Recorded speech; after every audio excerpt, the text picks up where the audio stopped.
और अब वक्त है हमारे स्पेशल शो RRR का। यहाँ चुनाव की ग्राउंड रिपोर्टिंग होगी, कैमरे के सामने देश की जनता होगी और जवाब पूरा हिंदुस्तान सुनेगा कि अब की बार मोदी सरकार या फिर कोई और।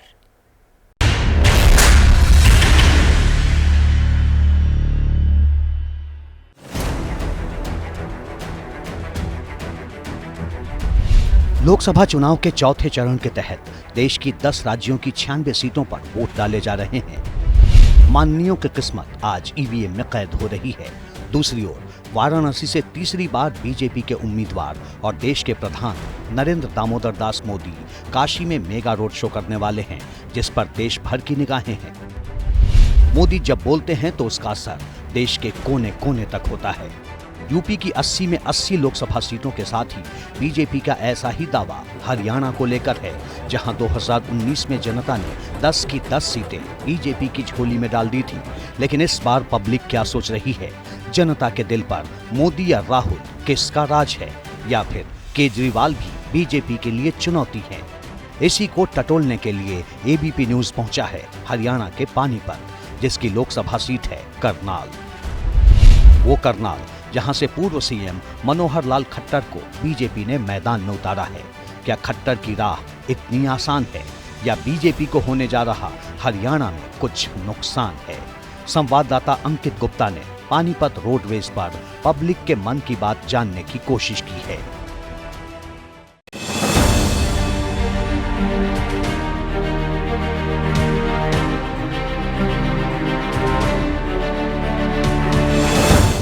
नमस्कार, मैं हूं अंकित गुप्ता और RRR के इस खास कार्यक्रम में आपका स्वागत है। मैं आज इस सफर में पहुंच चुका हूं पानीपत में। हरियाणा की बात की जाए तो जो करनाल लोकसभा सीट है उसी के तहत आता है ये पानीपत भी। हरियाणा की 2019 में जो 10 लोकसभा सीटें थी उसमें से सभी लोकसभा सीटों पर बीजेपी ने जीत हासिल की थी, लेकिन इस बार क्या कुछ समीकरण बदल रहे हैं, इस पर भी चर्चा करेंगे और बात करेंगे करनाल सीट की भी, जहां से पूर्व मुख्यमंत्री मनोहर लाल खट्टर को बीजेपी ने बनाया है अपना उम्मीदवार। तो चलिए करते हैं अपने इस सफर की शुरुआत और देखते हैं क्या है हरियाणा का मूड।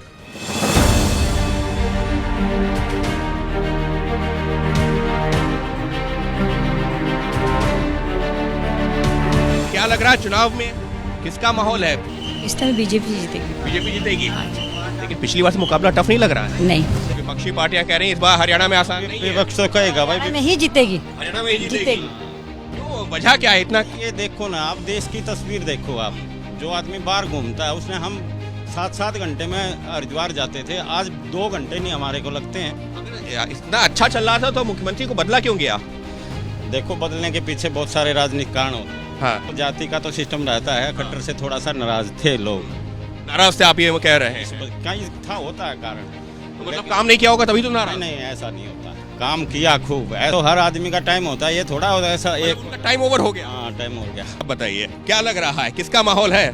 बीजेपी का माहौल है भाई। बीजेपी का ही माहौल है। अच्छे काम किया और अच्छे काम करेगा और करता ही रहेगा। अच्छा, हाँ जी। पहले किसान अपने रेडी गाड़ी लेके जाता है, मोटरसाइकिल पे जाते हैं। लेकिन यही किसान ही तो यहाँ पर कितना जो आंसू गैस के गोले चल गए थे। वो काला सिरवाड़ा का भरता नहीं भाई। अच्छा। कितने दे ले सरकार के ऊपर तो ऐसे ही रहेगा। हाँ, कोई कहे नौकरी नहीं दी, कोई कहे हमारे को माफ नहीं करा, कोई कुछ, ये तो चलता रहेगा। तो क्या लग रहा है? कांग्रेस आएगी, मर्यादा दी तो कांग्रेस आएगी। हाँ। अरे ये लोग तो कह रहे बहुत बदल गया। तो कुछ नहीं आना, इतना होना ही नहीं है बीजेपी में। बीजेपी नहीं आएगी? बीजेपी 5 हमारी कांग्रेस की है। अच्छा, आप कांग्रेस से जुड़े हुए हैं? कांग्रेस से जुड़े भी है। बड़ा हो या ना बड़ा, उसकी भी नहीं बनती, उसकी भी नहीं आती निकाल। क्या कह रहे? 5 में सरकार थोड़ी बढ़ती, कांग्रेस कैसे आ जाएगी? ये तो सीट 10 है, इनमें तो 90 सीट आएंगी ना। देखिए कि कांग्रेस आएगी नहीं आएगी। पहले 90 की बात तो आगे होगी, अभी तो मोदी वाले इलेक्शन की बात है। लड़ रही वो जितने के में सरकार बना दे। तमाशा देख रही है बस, और कुछ नहीं है। उसका काम है सिर्फ तमाशा देखना। गांधी अपनी सीट बचाता फिर रहे, आप कह रहे हो कांग्रेस आएगी। क्या लग रहा है वहाँ पर तो बहस चल रही है? मैं तो मेहमान आया हूँ। नहीं, मेहमान अच्छी बात है। देश में क्या चला? आप हरियाणा का छोड़िए, देश में क्या लग रहा है? देश में बहुत अच्छा चल रहा, जो चल रहा। अच्छा, वोट कराए आप? करिए। वोट कर चुके हैं, तो जो नहीं कर रहे ना, एक भाई साहब कह रहे हैं कि वोट नहीं कर रहा हूँ, तो वोट करना जरूरी है। वोट करना तो जरूरी है ना। हक है जी। बिल्कुल। आप तो युवा हो, क्या लग रहा है राजनीति में वोट करते हो? अच्छा, क्या लग रहा है, क्या माहौल है? जी भाजपा आएगी जी। भाजपा आएगी? हाँ जी। क्यों? ये भाजपा ने बहुत काम कर रखा जी। जिला मुजफ्फरनगर से हूँ। अच्छा, राजपूत समाज की अनदेखी हुई है इसमें। अच्छा, राजपूत समाज की अनदेखी हुई। आपको लगता है ये मुद्दा होगा, चुनावी मुद्दा? ये मुद्दा है इसमें। मुद्दा है। ये देखना सीट पे 1-2 सीट का नुकसान होगा इनको। अच्छा, कहाँ, हरियाणा में? हरियाणा में होगा। होगा 1-2 सीटों का नुकसान। अच्छा हमारे मोदी जी अगर रिटायर हो मैं प्राइम मिनिस्टर योगी जी को बनाएंगे। अच्छा, योगी जी का फ्यूचर प्लानिंग भी है। बाबा जी को प्रधानमंत्री देखना चाहते हैं। बाबा जी को प्रधानमंत्री लीजिए, मतलब मोदी जी के उत्तराधिकारी की भी यहाँ पर घोषणा की जा रही है।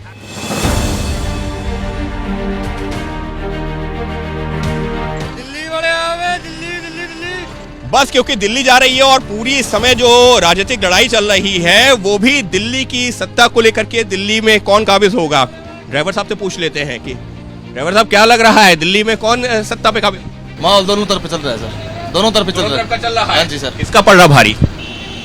अभी तो वहाँ तो सुनते हैं तो आम आदमी पार्टी का सुनाई देता है अभी तक तो। आम आदमी पार्टी का? हाँ, हरियाणा में या फिर दिल्ली में सुनाई देता है। दिल्ली में, हरियाणा में और देश में क्या लग रहा? हरियाणा में तो बीजेपी आएगी। हरियाणा में बीजेपी आएगी। और देश में क्या लग रहा?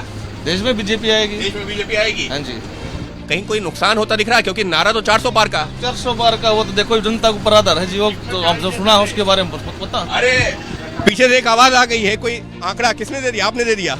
400 से पार है, 400 से पार नहीं होगा, 140 से ऊपर नहीं जाएंगे। लेकिन महिलाओं के लिए मुद्दा क्या है? महिलाओं के लिए भी सेफ्टी चाहिए जी, जो सेफ्टी नहीं है, मेन तो सेफ्टी का है। कहीं भी आए जाए उनको भी फ्री होकर आना जाना चाहिए। लोग कमेंट्स करते हैं, गंदी गंदी बातें बोलते हैं, ये बहुत गंदा चीप काम है। बस दिल्ली जा रही है, दिल्ली की सत्ता पे कौन काबिज हो रहा है? बीजेपी आएगी। लग रहा है बहुमत आ जाएगी बीजेपी का। आना चाहिए बीजेपी तो को। कह रहे हैं। अच्छा, क्यों आना चाहिए? और कोई योग है ही नहीं, क्या फायदा किसी को? कोई योग्य नहीं है? अरे इतने सारे नेता हैं, मोदी के अलावा कोई है नहीं योग। हम पिछले 50 ईयर्स जो हमने देखा है कांग्रेस का, मतलब हमने रूल देखा है तो बहुत चेंज है। अगर उसको मतलब बहुत एनालिसिस किया जाए तो वो मतलब है ना देश हित के लिए, और तो बीजेपी का आना मतलब बहुत ज़रूरी है। नहीं, अब तो जो है विपक्ष एकजुट भी नजर आ रहा है, इंडिया गठबंधन बनाया। उनकी मजबूरी है ना, अगर वो मतलब जो है ना, अगर वो गठबंधन नहीं बनाएंगे तो वो मतलब उनको पता है कि वो हार जाएंगे। हरियाणा पंजाब में क्या? हरियाणा में भी कांग्रेस जीतेगी। अच्छा, पंजाब में भी जीतेगी। वजह ये है कि लोग काफ़ी समझदार हैं और हर 10 साल बाद अगर गवर्नमेंट बदलती है तो वो बेटरमेंट के लिए होता है कंट्री के, क्योंकि एक ही बंदा ऑफिस में काबिज रहेगा, वो क्या कर रहा है किसी को पता नहीं चलेगा। जब 10 साल बाद बंदे आते हैं तो पता चलता है पीछे वालों ने क्या किया है। देखो, एक हरियाणा में एक दीपेंद्र तो जीत सकता कांग्रेस से, बाकी कोई नहीं है। 10 में से 1 सीट कांग्रेस की है, दीपेंद्र। अच्छा। क्योंकि वो योग्य है उस चीज के लिए। उसके अलावा कोई नहीं? कोई नहीं। सोशल मीडिया से भी क्या कुछ होता है क्या कि वीडियो देख करके आप लोग तय करते हैं? नहीं, वीडियो के नहीं, वो तो रिजल्ट्स बताते हैं। जैसे बीजेपी फेवरेबल रहा ही है कुछ क्षेत्रों में, और पार्टीज़ का अगर कंपैरिजन करा जाए तो उस हिसाब से तो बीजेपी आनी चाहिए।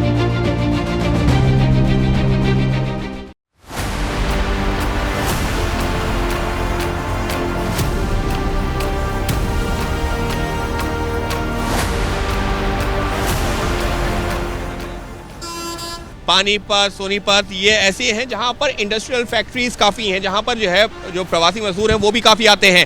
लोगों से बात कर लेते हैं कि आखिर इनके सामने मुद्दा क्या है, क्या लग रहा है, किसका माहौल है, आप लोगों के मुद्दे क्या हैं जब वोट करने जाओ? मुद्दे बेरोजगारी के मेन मुद्दे तो बेरोजगारी मुद्दा है। जनता का जो है बोझा किसकी सरकार के ऊपर, कौन सी पार्टी के ऊपर? देखो क्या है मालूम है, अब बेरोजगारी इतनी बढ़ चुकी है कि लोग पढ़े लिखे बच्चे घूम रहे हैं, आज उनको रोजगार नहीं है। मेरी तो सरकार से ये विनती है, जो कोई भी सरकार हो, बच्चों के लिए रोजगार पहले उपलब्ध कराया जाए और गरीबों की जो भी समस्या है वो दूर की जाए। बदलाव है। वजह क्या? वजह तो एक तो जो जिस उम्मीद पे खरी उतरी बीजेपी उतरी नहीं है। जैसे नौजवानों में खासकर डिफेंस के प्रति, क्योंकि हरियाणा पंजाब राजस्थान डिफेंस से बहुत रिलेटेड है, यहाँ के बच्चे बहुत जाते हैं। उन्होंने अग्निवीर लगाकर, आप कह रहे हैं अग्निवीर योजना? हाँ, बिल्कुल नाश कर दिया उन्होंने, बहुत नाराजगी है। अच्छा। दूसरा बेरोजगारी मुद्दा है, करप्शन जो नाम के लिए बोलते हैं लेकिन धरातल स्तर के ऊपर करप्शन बहुत ज़्यादा है, विकास का कोई मुद्दा है नहीं। तो ये सारी चीज़ों के बदलाव 100%। अच्छा, बदलाव है। लेकिन अभी अगर हरियाणा की बात की जाए, आप तो राजनीति अच्छे से समझ रहे हैं, 3 निर्दलीय विधायकों ने सरकार से समर्थन भी वापस ले लिया। तो ऐसा होता है, ये तो बरसाती मेंढक होते हैं, ये तो मौके पर था। 4.5 साल तक कहाँ थे ये, 9.5 साल तक ही। लेकिन ठीक है, इसका असर पड़ेगा, इसका असर जो इम्पैक्ट पड़ेगा बीजेपी को, क्योंकि उनका खुद का वोट बैंक है, वो डाइवर्ट होगा। जेजेपी को लेकर के क्या लग रहा है? खत्म इशू। अरे दुष्यंत चौटाला तो सरकार मौका परस्त पार्टी, मौका परस्त खत्म। एक बार फिर मोदी सरकार 400 पार, और जो इसे गरीबों के बच्चों को नौकरी मिल रही है, बहुत बेहतर काम। आपके साथ में भाई साहब खड़े थे, वो कह रहे थे कि नहीं कांग्रेस कम से कम 10 की 10 सीट आएंगे, एक रोहतक की सीट निकल सकती है बस, और कोई भी सीट निकलेगी नहीं आती है। ये तो कह रहे कि नहीं। रोजगारी का सबसे बड़ा मुद्दा है। बिना खर्ची जो पैसे बगैर पैसे नौकरी लग रही है। मेरा भाई लग गया, मेरा भाई लग गया। ये भी तो युवा है, इनसे पूछ लेते हैं। एक मीडिएटर। बेरोजगारी बढ़ रही है, ये बेरोजगारी बढ़ रही है, बेरोजगारी बढ़ रही है, बिल्कुल सच है। उसका असर जो है जब वोट करने जाएंगे। खर्ची पर्ची है, कुर्सी खर्ची पर्ची है, कहाँ खर्ची पर्ची है? आनी बीजेपी है, कोई कितना कोई बीजेपी है, ये नहीं बीजेपी आओगी। युवा बदलाव चाहता है, क्योंकि वो भी कह रहे बेरोजगारी मुद्दा है, लेकिन आनी। लेकिन 201% बीजेपी आएगी। पिछले लोकसभा चुनाव में वोट किया था नहीं, इस बार करने पहली बार वोट करेंगे लोकसभा में। क्या है आपके लिए तो और इम्पोर्टेंट? बहुत काम करे हैं, राम मंदिर बनवाया, युवाओं के लिए बहुत कार्य करे हैं, विदेश में लिंक जोड़े हैं, इतने विदेश में लिंक जोड़े हैं मोदी ने, इतने काम करे हैं। आर्टिकल 370 हटाया, आर्टिकल 35A को हटाया, कश्मीरी पंडितों को। आपको लग रहा है कि जो नेशनल इश्यूज हैं उनको भी ध्यान में रख के आप लोग वोट करोगे? Yes sir. पहली बार वोट करने जा रहे हो? Yes sir. वोट तो करते होंगे? एक्चुअली वैसे तो मेरी एज 21 है, एंड बट मैंने रिसेंटली अभी 2 दिन पहले ही अपना वोटर कार्ड बनाया। बनवा लिया ना, ये बहुत जरूरी। गाइस मैं आपको ना यहाँ पे एक बड़ी इंपॉर्टेंट चीज़ बताना चाहती हूँ। मेरे साथ ऐसा होता है कि ना वोटर कार्ड मुझे बनवाना तो बहुत टाइम से था, लेकिन ना उसके अंदर ना बड़े सारे प्रेशर होते हैं कि कहीं जाना पड़ेगा, ये है वो है। तो ना मेरे फ्रेंड ने ना मुझे बताया कि आप ना ऑनलाइन वोटर कार्ड अप्लाई कर सकते हो, जो ना मेरे को सबसे ज़्यादा अच्छी और इफेक्टिव चीज़ लगी, जो मैं ना सभी को बोलना भी चाहती हूँ कि ना आप वोटर हेल्पलाइन ऐप के थ्रू आप ऑनलाइन घर बैठ के 5 मिनट के अंदर, जो कि मैंने भी बनाया वोटर कार्ड अपना 5 मिनट के अंदर, और वो अपने आप आ भी जाएगा। प्रधानमंत्री किसको देखना चाहते हैं? मोदी को। मोदी है या तो। अरे विपक्ष के इतने सारे नेता हैं, राहुल गांधी चुनाव लड़ रहे हैं, ममता बनर्जी हैं, अखिलेश यादव हैं, शरद पवार हैं। तो कोई रेस में नहीं। मोदी जी को देखना चाहते हैं। प्रधानमंत्री किसको देखना चाहते हो देश में? कांग्रेस। कांग्रेस को? राहुल गांधी को? कांग्रेस का राज होना चाहिए, इसने देश का बेड़ा पर कर दिया। प्रधानमंत्री किसको देखना चाहते हैं? राहुल गांधी को। अरे वैसे गन्ने का जूस तो सबको पिला रहे हो, प्रधानमंत्री देश में किसको बनवा रहे हो? मोदी को जी। मोदी को? हाँ जी, मोदी बनेंगे। मोदी बन सका जी, जो मेरे को अच्छा लगेगा ना मैं उसी को वोट दूंगा। ये बहुत जरूरी है। हमारे लिए पढ़ाई पे कुछ करेगा, मैं उसी को वोट दूंगा। विपक्ष ने इतना भ्रष्टाचार कर रखे, इतने घोटाले कर रखे। RRR के सफर में हमारे साथ जो तमाम सहयात्री थे वो उनकी तो मंजिलें आ गई, वो उतर चुके हैं, लेकिन RRR का ये सफर हमारा लगातार जारी है।